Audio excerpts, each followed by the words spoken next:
ಬಂಧುಗಳೇ, ಪ್ರತಿ ವಿಜಯದಶಮಿ ನಮಗೆ ತುಂಬ ವಿಶೇಷವಾದ ದಿನ. 1956 ಅಕ್ಟೋಬರ್ 14 ವಿಜಯದಶಮಿ ದಿನವೇ ಡಾಕ್ಟರ್ ಬಿ.ಆರ್. ಅಂಬೇಡ್ಕರ್ ಅವರು ಸುಮಾರು 5 ಲಕ್ಷಕ್ಕೂ ಹೆಚ್ಚಿನ ತಮ್ಮ ಅನುಯಾಯಿಗಳೊಂದಿಗೆ ನಾಗಪುರದ ದೀಕ್ಷಾಭೂಮಿ ಎಂಬ ಸ್ಥಳದಲ್ಲಿ ಹಿಂದೂ ಧರ್ಮವನ್ನು ತೊರೆದು ಬೌದ್ಧ ಧರ್ಮವನ್ನು ಸ್ವೀಕರಿಸಿದರು. ಈ ಐತಿಹಾಸಿಕ ಧಮ್ಮ ದೀಕ್ಷಾ ಸಮಾರಂಭವನ್ನು ಮಹಾಪರಿವರ್ತನ್ ದಿವಸ್ ಎಂದು ಕರೆಯಲಾಗುತ್ತದೆ. Doctor B R. ಅಂಬೇಡ್ಕರ್ ಅವರ ದೃಷ್ಟಿಯಲ್ಲಿ ವಿಜಯದಶಮಿ ಎಂದರೆ ಕೇವಲ ದೇವಾನುದೇವತೆಗಳ ಸೋಲು ಗೆಲುವಿನ ಕಥೆಯಲ್ಲ. ಅದು ಶೋಷಣೆಯ ವಿರುದ್ಧದ ಜಯ, ಅಸಮಾನತೆಯ ವಿರುದ್ಧದ ಜಯ, ಅಸ್ಪೃಶ್ಯತೆಯ ವಿರುದ್ಧದ ಜಯ. ಇದು ಬಹುಜನರ ಮುಕ್ತಿಯ ವಿಜಯೋತ್ಸವವಾಗಬೇಕು ಎಂಬುದು ಅಂಬೇಡ್ಕರ್ ಅವರ ಕನಸಾಗಿತ್ತು.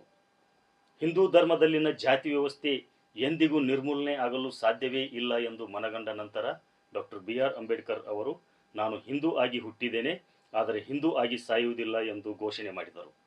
ಅದರ ಪ್ರಕಾರ ಸುಮಾರು 21 ವರ್ಷಗಳ ನಂತರ ಹಲವಾರು ಧರ್ಮಗಳ ಅಧ್ಯಯನದ ಬಳಿಕ 1956 ಅಕ್ಟೋಬರ್ 14 ವಿಜಯದಶಮಿ ದಿನ ನಾಗಪುರಿನಲ್ಲಿ ತಮ್ಮ ಲಕ್ಷಾಂತರ ಅನುಯಾಯಿಗಳೊಂದಿಗೆ ಮಹಾಸ್ಥವಿರ ಚಂದ್ರಮಣಿ ಬಂತೇಜಿ ಅವರ ಸಮ್ಮುಖದಲ್ಲಿ ಬೌದ್ಧ ಧರ್ಮವನ್ನು ಸ್ವೀಕರಿಸಿದರು. Doctor B R. ಅಂಬೇಡ್ಕರ್ ಅವರು ಸ್ವೀಕರಿಸಿದ ಬೌದ್ಧ ಧರ್ಮವನ್ನು ನವಯಾನ ನಿಯೋ ಬುದ್ಧಿಸಂ ಎಂದು ಕರೆಯಲಾಗುತ್ತದೆ. ಇದು ಹಿಂದಿನ ಹೀನಯಾನ ಮತ್ತು ಮಹಾಯಾನ ಬೌದ್ಧ ಪಂಥಗಳಿಗಿಂತ ಭಿನ್ನವಾಗಿ ಸಾಮಾಜಿಕ ಸುಧಾರಣೆ ಮತ್ತು ಜಾತಿ ವಿರೋಧಿ ಹೋರಾಟಗಳಿಗೆ ಒತ್ತು ನೀಡುತ್ತದೆ.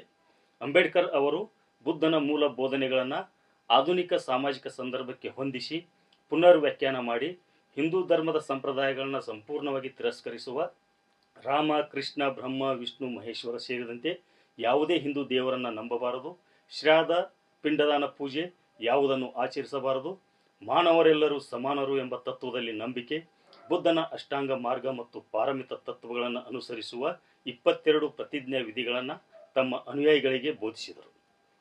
ಈ 22 ಪ್ರತಿಜ್ಞಾ ವಿಧಿಗಳನ್ನು ಪಾಲಿಸುವವರೇ ನವಯಾನ ಬೌದ್ಧರು. ಈ ಪ್ರಕ್ರಿಯೆ ಕೇವಲ ಒಂದು ಧರ್ಮದಿಂದ ಇನ್ನೊಂದು ಧರ್ಮಕ್ಕೆ ಬದಲಾಗುವ ಪ್ರಕ್ರಿಯೆ ಆಗಿರಲಿಲ್ಲ. ಬದಲಾಗಿ ಇದು ದಲಿತ ಸಮುದಾಯಗಳಿಗೆ ಒಂದು ಹೊಸ ಭರವಸೆಯನ್ನು ಮೂಡಿಸಿತು. ಈ ಮತಾಂತರ ಪ್ರಕ್ರಿಯೆಯು ಅಸ್ಪೃಶ್ಯತೆಯ ಸಂಕೋಲೆಯಿಂದ ಹೊರಬರುವ ಒಂದು ಮಾರ್ಗವಾಗಿತ್ತು. ಜೈ ಭೀಮ್, ಜೈ ಪ್ರಬುದ್ಧ ಭಾರತ.